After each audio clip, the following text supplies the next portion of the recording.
Assalamualaikum warahmatullahi wabarakatuh. Ketemu lagi bersama Sardut Project. Kali ini saya akan membahas perjalanan saya dan Mang Odoy dan rekan-rekan dari Bandung menuju ke Gunung Gede Pangrango.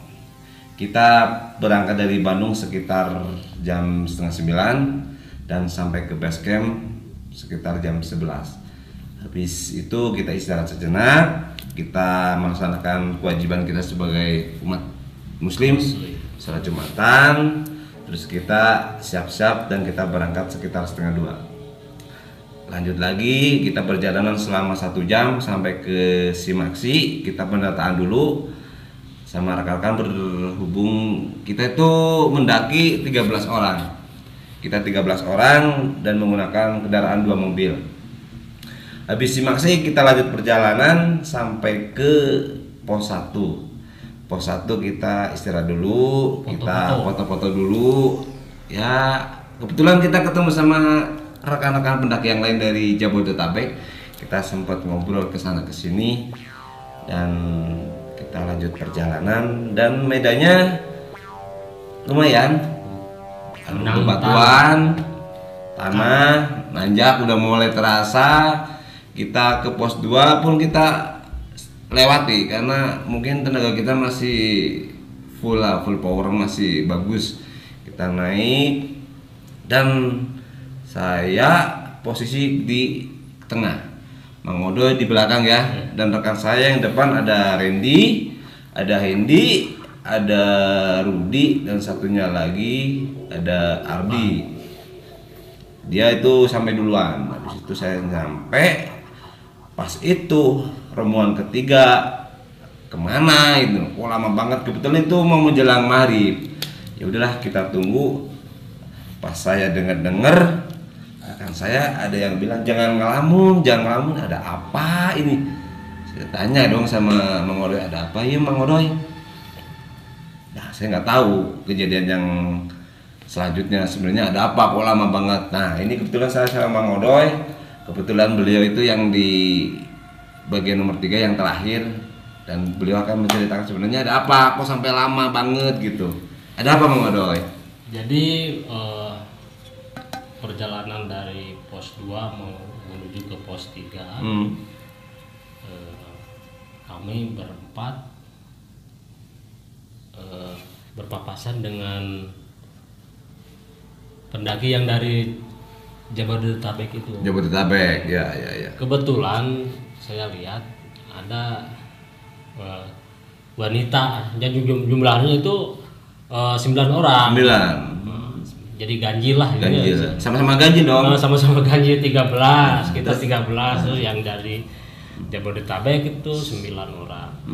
Pas saya lewati si wanita itu, ya pandangan itu kosong, mungkin melamun lah. Melamun. Posisi Mang Odoy udah naik dulu yang berarti? Ya, jadi melewati yang rombongan itu. Rombongan jadi Jabodetabek itu yang melamun. Nah, pas di tengah-tengah mereka itu teriak, Pak, tolong Pak, tolong. Kirain ada yang kecelakaan. Saya kembali lagi turun. Buat Mang Taryana, Iweng, sama Mas Win.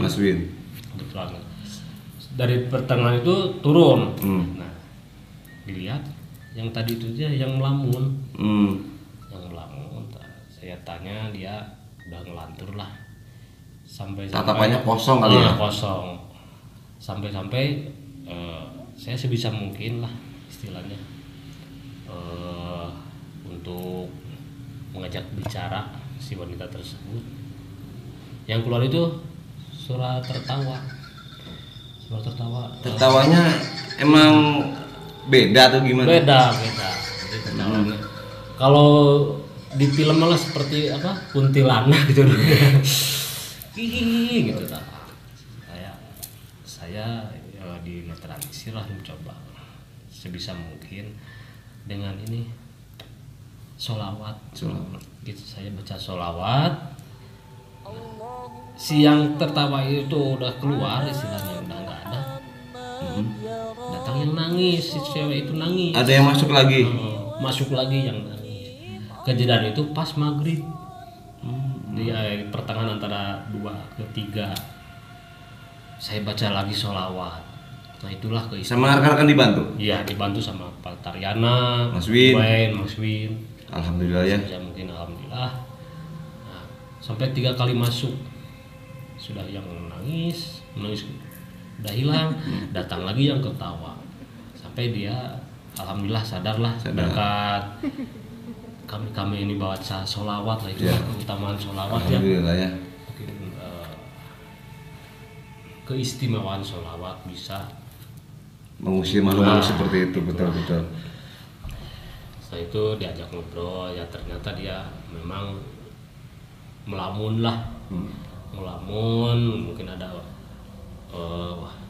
masalah pribadi ya. Pernah dibahas nggak masalahnya apa? Pernah. Apa dia? Yaitu putus cinta atau dimarahin orang tua apa sekolahnya nggak lulus? Jadi putus cinta udah 6 bulan. Tuh, putus cinta naik gunung, pikirannya kosong, ya ini seperti itu. Mungkin dia niatnya itu untuk membahagiakan diri. Bahasa sudah bang berangkir sebenarnya. Jadi ya itulah sampai akhirnya si pendaki yang dari Jabodetabek itu sadar, normal kembali, kita bawa, makanya itu udah lama untuk menyusul tim kedua mau ke 3 itu lama karena menangani dulu si wanita tadi. Tapi alhamdulillah ya. Alhamdulillah.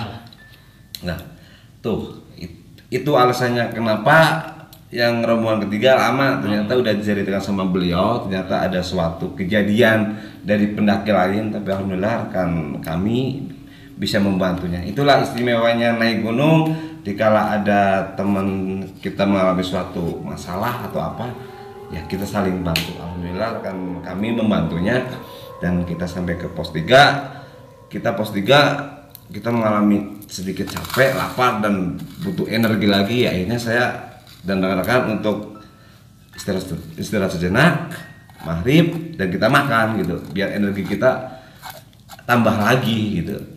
Kita makan dulu sekitar 1 jam ya, kita istirahat ya. Kita berangkat lagi jam 7 gitu kan. Habis itu ternyata itu rombongan yang Jabodetabek, saya dengar, "Pak, mau ngecamp di sini enggak?" Kata saya, "Aduh, ngapain ini orang ngecamp di sini? Tempatnya gelap gulita, udah kayak gini." Nah, terus tanya kan, "Kenapa emang? Kalau camp di sini, kami juga mau camp di sini. Tapi kalau Bapak nggak camp di sini, lanjut kami ikut. Tolong Pak, bantu kami. Saya pengen ikut Bapak." Oh, pasti ada sesuatu lagi ini. Kan saya serang lagi ke Mang Odo ya. Gimana itu? Pas kejadian di pos 3 mau pos, kalau nggak salah di pos 3 ya, yang ada burung itu yang Oh iya, burung hitam.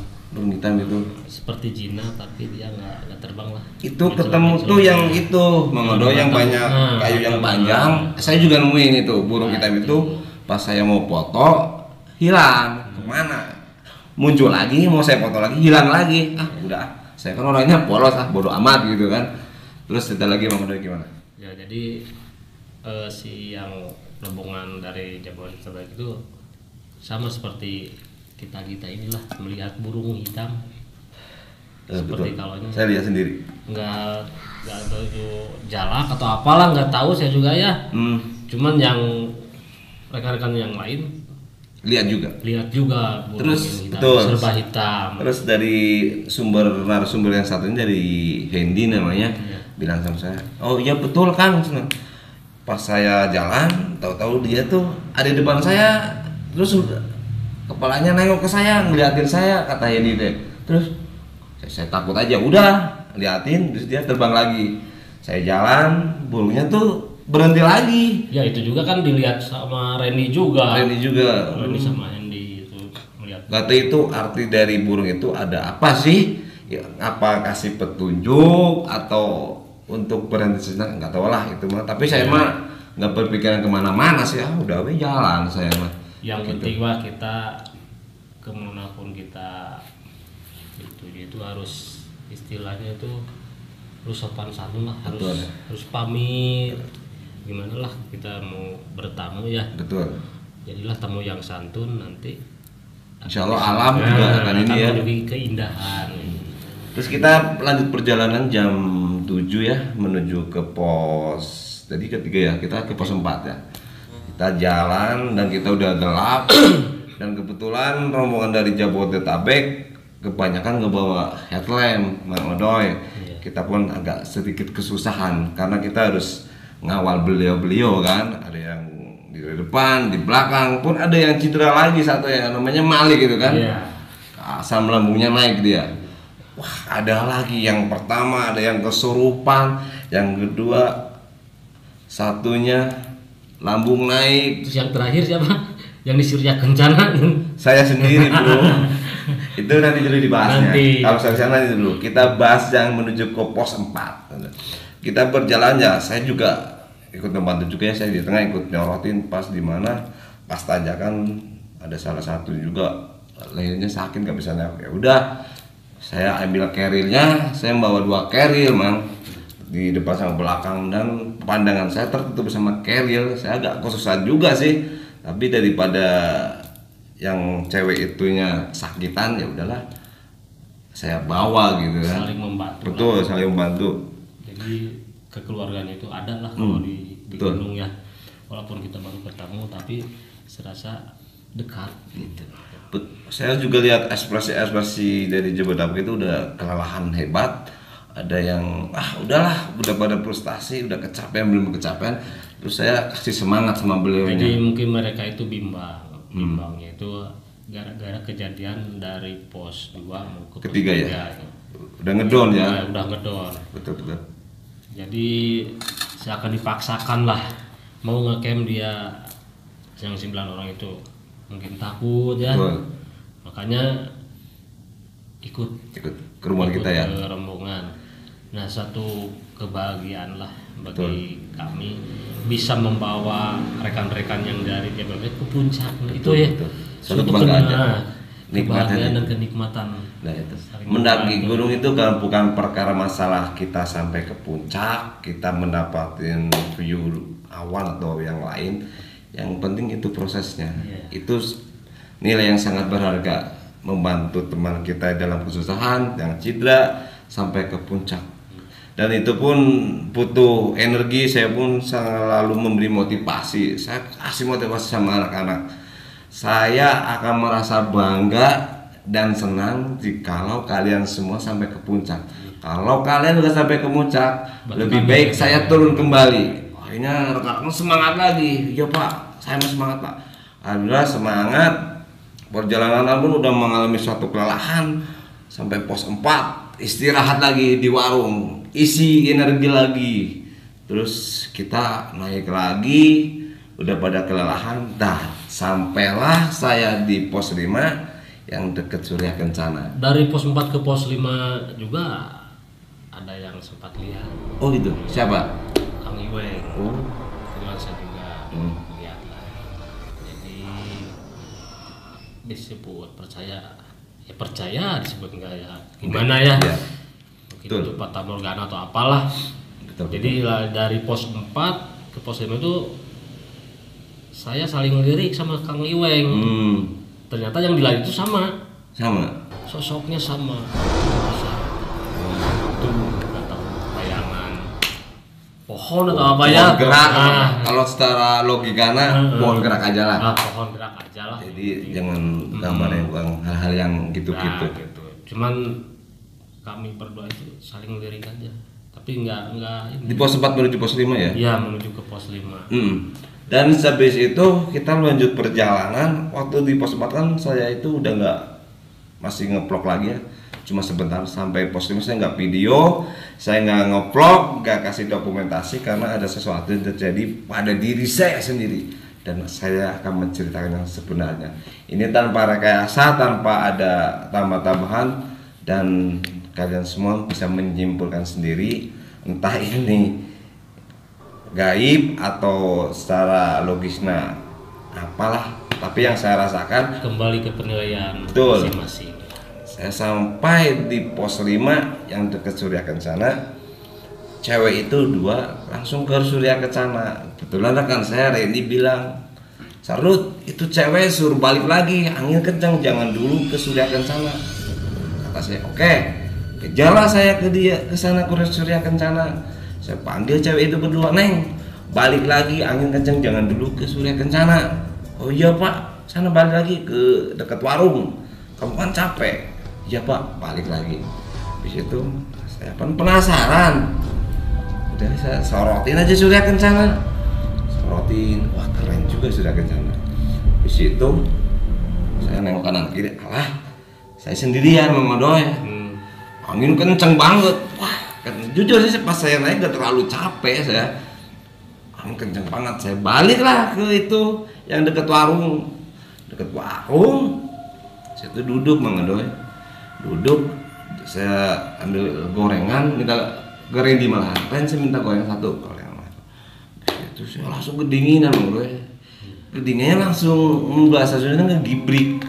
Apa sih bahasa Indonesia apa sih ya? Ngegibrik itu apa sih? Meriang. Ngedek-dek apa susahnya ngegibrik ngedek-dek teh ya gitulah. Saya kedinginan ngegibrik, saya dingin banget sampai saya minta bantu sama Reni bukain carrier saya pakai sweater, pakai jaket, pakai jas hujan yang berbentuk jaket. Udah di situ wah tambah dingin, saya pakai sleeping bag saya pakai. Wah masih dingin banget, saya sampai dingin banget, nggak tahu sih. Habis itu tahu-tahu saya tuh seperti ada sesuatu yang mau datangin saya, Mang Odoy. Ada sesuatu yang mau mendatangin saya, tapi saya masih dalam keadaan sadar. Meskipun saya lagi kedinginan, saya masih dalam keadaan sadar. Seperti ada hal yang pengen mendatangin saya, tapi alhamdulillah saya bisa. Kalau ini bahasanya saya kuda-kuda, saya langsung istighfar, Mang Odoy. Saya istighfar, astagfirullahaladzim. Saya sekencang mungkin apapun yang saya bisa saya baca, astagfirullahaladzim, la haula wala quwwata illa billah. Saya baca semua, saya terus baca terus, tahu-tahu nggak tahu, pokoknya saya yang ada lebih saya baca, tahu-tahu di belakang, tahu-tahu teman-teman pada ini ngerubungin saya gitu, ada apa ini? Saya terus baca istighfar biar nggak datang ke saya gitu, Mang Odoy kalau nggak salah, nggak tahu sih di belakang saya siapa sih, Mang Odoy atau siapa nggak tahu yang bantuin. Kebetulan waktu kejadian Mas Sardut, ya saya sama Iweng. Yang menangani Randy, saya kira mendirikan tenda buat istirahat Kang Sardut.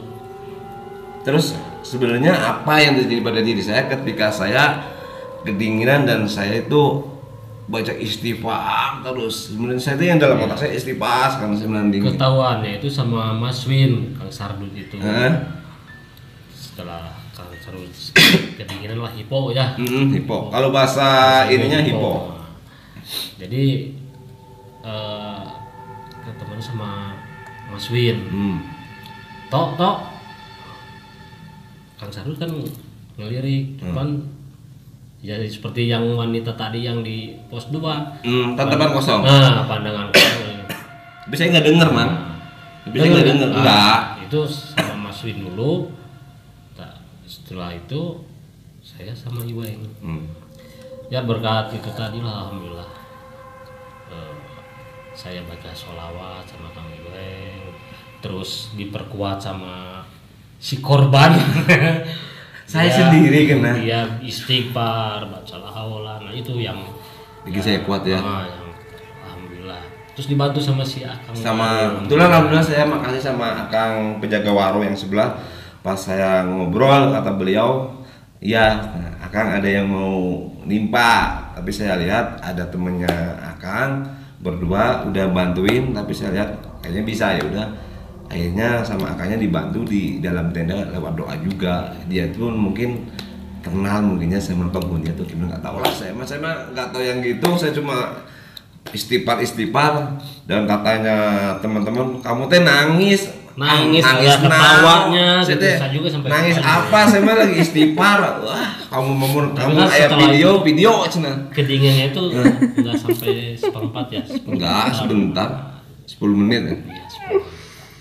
Sampai setelah dia sadar buka baju, saya langsung buka jaket, normal kembali suhu yang gitu. Nggak kedinginan, saya langsung buka jaket, buka ini rasa redang. Kata saya mau dikasih aluminium foil juga. Kang pakai tegedakan udah tenang naon. Nu akang nu jaga warung kur seriwe unggul tertawa. Kunaon Kang teh tenang naon, tasnya kudu dipakai hari gitu mah gitu. Saya gitu saya mah habis itu udah saya ngopi ngarokok ayo. Udah tenang naon, dibuka lagi saya itunya jas hujannya sama sleeping bag.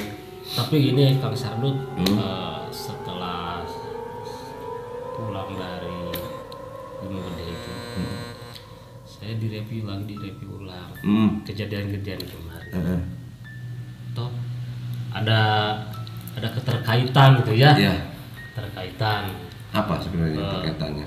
Pertama gini, pas malam Jumat, besoknya mau berangkat, saya tidur di kerjaan.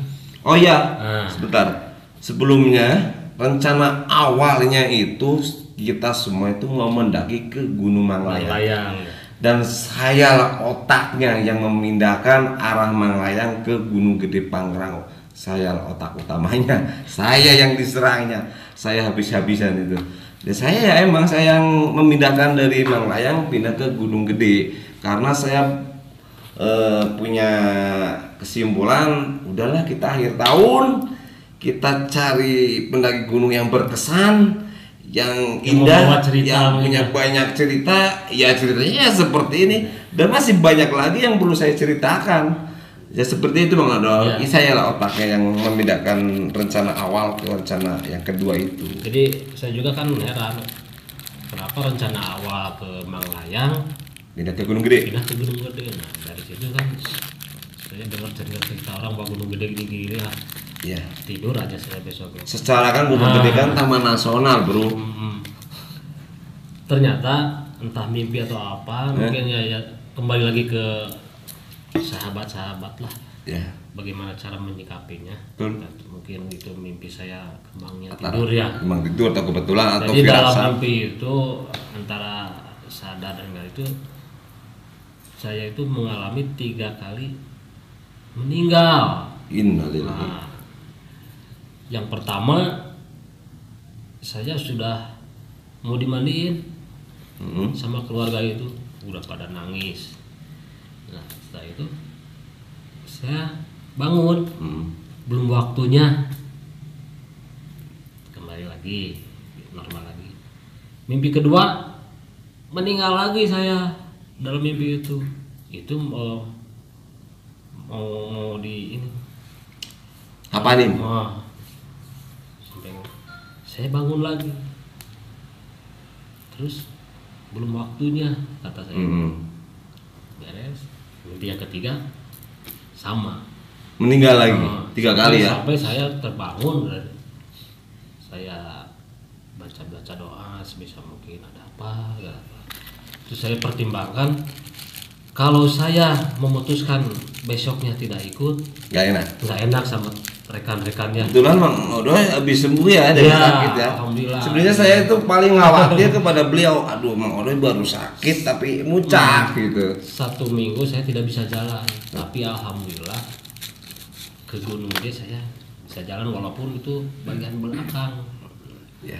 Setelah saya baca doa sebisa mungkin, saya terlelap tidur. Cuman ya kalau kata orang Sunda mah karuhun ya, mungkin lah bagaimana menyikapinya lah gitu lah. Ya, jangan terlalu dramatisir. Cuma berucap si Uyut berucap, boleh kamu ke Gunung Gede jam 12 harus turun. Jam 12 harus turun. Jam 12 siang harus turun lagi. Jangan sampai sore. Itu ternyata kan ya beda dari rencana. Beda. Kita berencana, Tuhan yang menentukan. Betul. Mungkin jam 12 masih di atas ya. Baru nyampe. Nah, gitu. Saya kan udah wanti-wanti ke rekan-rekan, tapi takutnya bertentangan. Betul. Makanya ya kita ikuti aja alur lah. Saya juga yang penting sempat kita dengar. Selamat, gitu. Pernah saya jam 12 saya turun. Ya, saya dengar Bang Odoy. Gitu. Beliau bilang pokoknya sebelum jam 12 harus turun. Boro-boro turun, jam 12 baru nyampe di atas. Dan kebetulan di puncak Gunung Gede Pangrango kabut ekstrim, cuacanya sangat ekstrim, suhunya sampai 6 derajat, luar biasa. Dan saya di atas cuma 10 menit karena nggak kuat dinginnya, kabutnya. Akhirnya kita kembali turun karena udah nggak kuat jalan. Kita turun tuh kita turun setengah satu. Dan akhirnya kejadian lagi sama saya, Mang Odoy. Sesuatu yang nggak dalam pikiran saya itu nggak akan terjadi, akhirnya terjadi juga. Sebenarnya ada beberapa orang yang saya anggap itu was-was, khawatir. Iweng, Pok Iwan, Mang Odoy yang baru sembuh, satunya Mas Wim. 4 itu yang saya hari banget. Aduh, ini takut. Yang dikhawatirkan. Iya, takut gak nyampe, takut gak ini, takut cedera karena flashback dari kemarin-kemarin Iweng, Pok Iwan ke Guntur, saya yang membantu dia sampai ke puncak. Dia itu cedera dulu waktu ke Guntur, saya yang bantu sama Mang Odoy juga. Itu yang saya dalam otak saya, aduh mudah-mudahan gak ada apa-apa. Dan akhirnya pas mau turun, tak, kaki saya kiri, otot saya ketarik entah apa, aduh nggak bisa bergerak sama sekali, sakit. Akhirnya saya minta bantuan kepada rekan saya, Mang Tariana, untuk nemenin saya karena saya kaki saya yang kiri kalau nekuk tuh sakit, Mang Odoy. Aduh kenapa, makanya ini masih di puncak nih. Kalau pas kejadiannya di pos 1 ke pos 2 mau turun nggak apa-apa lah, ini masih di puncak, saya butuh waktu lama. Aduh kacau ini. Ini saya kan turun. Pas turun udah disuruh ke sana, udah enakan lagi, Mang. Wah, enakan lagi. Tenang tuh, jalan biasa. Kita nyampe ke pos 5, kita siap-siap untuk turun lagi. Pas mau melangkah lagi, tak. Kenapa lagi? Jadi lagi saya. Waduh, cilaka ini. Saya bilang ke mantan-mantan, bantu saya. Kenapa? Saya cedera lagi, kaki kiri saya sakit, nggak bisa bergerak. Kacau akhirnya. Ya akhirnya ya alhamdulillah banyak yang dampingin saya, antara lain Mang Tariana, Denny, ada berapa orang ya, 5 kalau nggak salah. Tariana, Denny, terus Pok Iwan, Iweng, dan ada satu lagi pendaki yang naik terus minta turun lagi karena nggak sanggup. Akhirnya turun lagi. Turun jam 1 Mang Odoy. Wah, saya benar-benar capek, lelah. Capek sih enggak sih, cuma masalah ini saya kaki. Dan saya pun berharap di pos 4, pos 3 saya ketemu sama beliau. Sumpah saya kesel sama beliau. Kemana Mang Odoy? Karena salah satu yang bisa ngurut kaki beliau, ternyata dia nggak ada. Kan kurang ajar kan, kurang ajar ya. Saya sempat marah, kesel. Brengsek ini orang, gak bisa diajak kerja sama. Harusnya lihat dong, kalau temen di belakang gak nyampe harusnya ditungguin. Gak ditungguin, pos 4 gak ada, pos 3 gak ada. Terus pos 3 udah jam 6, saya udah kalang kabut. Aduh, udah jalannya licin, becek, hujan pula. Aduh, saya udah frustasi. Saya akhirnya paksa, udahlah, saya turun terus sambil istighfar. Dan suasana pun udah mulai sedikit mencekam malam itu karena udah sepi sih, udah kosong, pendaki yang naik udah nggak ada gitu kan. Dan saya di pos yang kayak pos yang ada apa sih itu tuh yang ada, ya itu pos 1 pos 1 ya, pos 1 yang saya ke situ istirahat dan suasananya beda Mang Odoy di situ.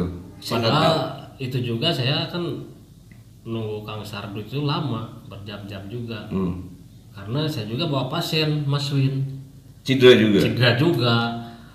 Malahan jalannya juga nggak normal lah, pelan. Mungkin saking pelannya, perkiraan yang di belakang bisa nyusul karena ini Mas Win pelan. Nah, gitu. Ternyata saya lebih lama ya. Ya, pengalaman ini benar-benar sumpah sesuai dengan ucapan saya, naik Gunung Gede Pangrango akan menjadi suatu kisah cerita yang keren, yang banyak kisahnya.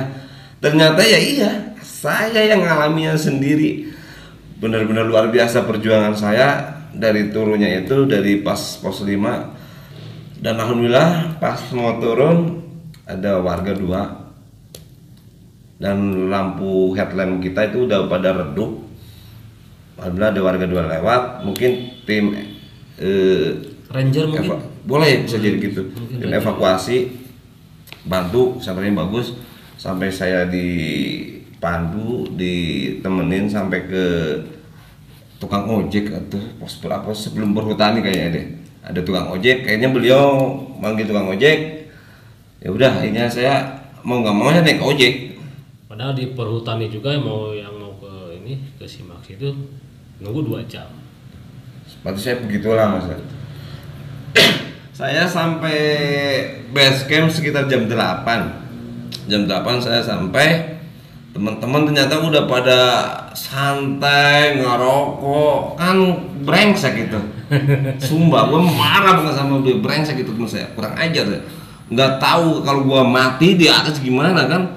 Saya pikir ternyata yang saya tunggu-tunggu di pos 4 sampai pos 3 orangnya nggak ada, kurang ajar ternyata. Beliau udah ada di base camp. Saya sempat marah, tapi dia langsung keluar, mungkin lihat aura muka kesal, mungkin dia langsung dibantu. Akhirnya saya yang mau marah, mau kesal, gak jadi. Akhirnya dia udah saya urut. Hadir, gua mau marah gak bisa jadi pelampiasan gara-gara dia langsung bantu saya diurut. Brengsek ini orang bisa aja buat saya gak jadi marah gitu kan. Saya sempat kesel dan ada salah satu teman saya semprot. Saking keselnya udah capek udah gini, dia ngomongnya ke sana ke sini, saya marahin sekalian. Tapi yang lain pada diam semua. Ya, mungkin suatu pelajaran lah.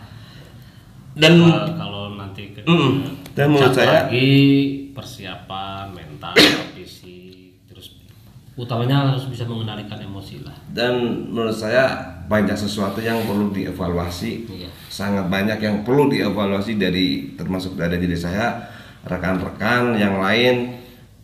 Karena ya seperti hal itulah akhirnya ada yang ketinggalan, ada yang udah nyampe duluan, ada yang egonya mementingkan ego sendiri, pengen cepat sampai istirahat, kan kurang ajar ya kan. Ada pokoknya macam banyak yang perlu dievaluasi di semua tim masih banyak, dan kejadian itu belum berakhir juga terhadap diri saya sendiri. Saya waktu di perjalanan masih di puncak saya udah bilang sama teman saya, sama rekan-rekan, kita kelelahan, kita kecapean, mendingan kita tidur aja di base camp. Kita pulang ke Bandung besok pagi aja. Saya udah bilang gitu berapa kali, udah rewel karena saya udah bener-bener capek, lelah, karena kan yang nyetir mobil kan saya, nyetir mobil saya kan. Saya udah bilang, ya udah gimana nanti sampai di base camp, saya makan dulu, isi energi, dan saya pun bilang lagi, kita tidur di sini aja, kita besok aja pulangnya karena rekan-rekan kecapean, kelelahan, iya, gitu kan, kelelahan. Udah rekan-rekan ada yang setuju, akhirnya saling berbeda pendapat, dan mungkin itu juga harus dievaluasi juga. Berbeda pendapat, akhirnya ada yang ngomong, udahlah, Sardut, kamu pokoknya Jidra, kamu duduk manis aja, kamu gak usah nyetir Randy. Lo satunya emang Tariana, satunya lagi. Ya udahlah kalau gitu, kalau main pulang ya pulang lah. Yang penting saya nggak bisa nyepir ya. Nah, ya oke. Nah di situ akhirnya pulanglah saya. Kita pulang jam 11 malam. Jam 11:30 lah. Pulang biasa lancar lah. Dan perjalanan itu, dan akhirnya yang saya wanti-wanti dan saya khawatirkan, firasat saya ternyata benar Mang Uda, firasat saya. Kenapa saya minta istirahat dulu, tidur di base camp? Karena saya tahu, saya sering nyetir mobil, kekuatan manusia kalau kadang kelelahan, kecapean, ngantuk. Itu kalau berpikir secara logisnya seperti itu. Kecapean, kelelahan. Jadi intinya nggak ada seorang driver yang jago dalam keadaan capek, lelah, ngantuk, gak ada yang jago. Dan akhirnya yang saya khawatirkan pun terjadi. Pas mau nyampe di Cirajang, saya ngelenyap. Kebetulan driver saya yang bawa mobil saya, Randy, 2 kali saya kaget tuh. Ternyata apa? Mobil saya ditabrak sama rombongan satunya, mobil satunya. Kaget kan, saya bangun, aduh, saya capek, sakit, aduh, masalah ada lagi, mobil saya hancur ini. Udah turun Bang, udah turun, bener, mobil saya belakangnya hancur. Untung kacanya nggak pecah, spionnya nggak hancur, cuma pintu bagasinya aja ya termasuk ya hancur, rusak. Ya udah deh, akhirnya saya nggak mau berdebat, udahlah kita lanjutin pulang aja. Yang penting masalah mobil gampang dibantu, yang penting kita selamat sampai ke Bandung. Begitu sampai mobil saya jadi sasarannya. Ya ternyata perjalanan kita itu mungkin saya sudah ngobrol-ngobrol dengan rekan yang ikut. Ternyata ada yang nggak direstui juga oleh keluarganya, oleh istrinya. Itulah perjalanan saya dari perjalanan saya ke Gunung Gede Pangrango. Kisah-kisah saya sendiri yang saya alami dari mulai mau ke Gunung Manglayang, saya yang ngarahkan pindah ke Gunung Gede Pangrango. Terus dari pas mau muncak, saya ingat saya nggak bilang assalamualaikum dan saya nggak bilang izin. Kedua itu. Jadi kesimpulannya gini, antara mistik atau berpikir secara logisnya itu akan sangat berkesinambungan. Satu, pas saya kejadian pos 5, kalau dipikirkan secara logis saya terkena hipo. Kalau hipo mungkin bisa terjadi sebutnya semi hipo, karena kalau hipo mungkin sak napas panjang gitu kan. Kedua, saya mengalami kelelahan yang nggak dirasakan karena saya sangat semangat membantu rekan yang dalam kesusahan yang dari Jabodetabek itu. Itu kalau berpikir secara logisnya emang seperti itu. Kalau masalah gaib, masalah mistiknya ya saya serahkan kepada kalian semua. Itu antara gue. Kalau saya berpikirnya logikanya emang seperti itu. Mungkin saya kelelahan, kecapean, dan saya kena hipo, semi hipo gitu. Dan masalah saya turun, saya kakinya ini entah itu saya yang di Cirian, ini orangnya yang vokal, ini orangnya yang vlog, yang video, ini bintangnya, makanya saya dibikin cedera. Kalau secara kegaiban mungkin akan berpikir situ, tapi saya berpikir secara logikanya mungkin saya kecapean, mungkin saya kelelahan, akhirnya ini otot yang ada kaki saya mungkin ketarik, makanya kaki saya sakit. Kalau berpikir secara logikanya saya seperti itu. Dan yang ketiga, masalah mobil saya ditabrak, ada yang berbicara gaib, dan teman saya pun ada yang bilang mobil yang saya belakang katanya ada yang ikut, dan dia tertawa tersendiri pas sebelum mobil saya ditabrak. Teman saya Wahyu tertawa sendiri sebelum ditabrak, jebret baru bangun. Kalau saya berpikir secara logikanya, manusia nggak ada yang hebat mengendari kendaraan kalau dalam keadaan capek, kelelahan, dan ngantuk. Itu kunci utamanya. Kalau buat saya berpikir secara loginya kelelahan. Makanya kenapa saya minta tidur di base camp, karena kelelahan dan kecapean, dan nggak ada manusia yang hebat. Driver pun nggak ada yang hebat kalau dalam keadaan capek. Seperti itulah kalau berbicara secara logikanya. Satu lagi, jangan menganggap remeh orang lain. Itu pelajaran buat saya juga. Pelajaran buat saya. Sebelum berangkat saya terlalu menganggap remeh rekan-rekan yang saya anggap akan terjadi pada sesuatu. Dan mungkin saya merasa jago, saya merasa hebat, saya merasa mampu, dan saya nggak akan terjadi apa-apa karena saya menganggap remeh dan merendahkan orang lain. Takut terjadi sesuatu sama rekan-rekan.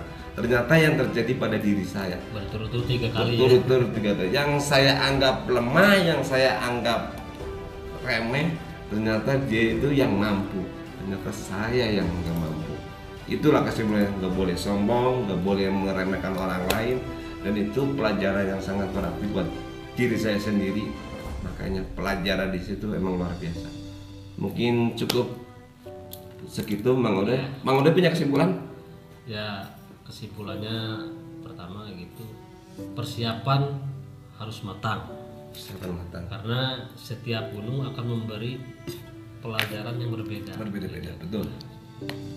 Itu aja mungkin pesan dari saya. Terima kasih ke Mang Odo yang udah nemenin saya mengulas perjalanan kami ke Gunung Gede Pangrango. Makasih.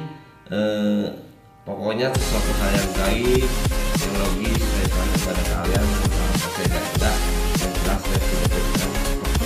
Terima kasih.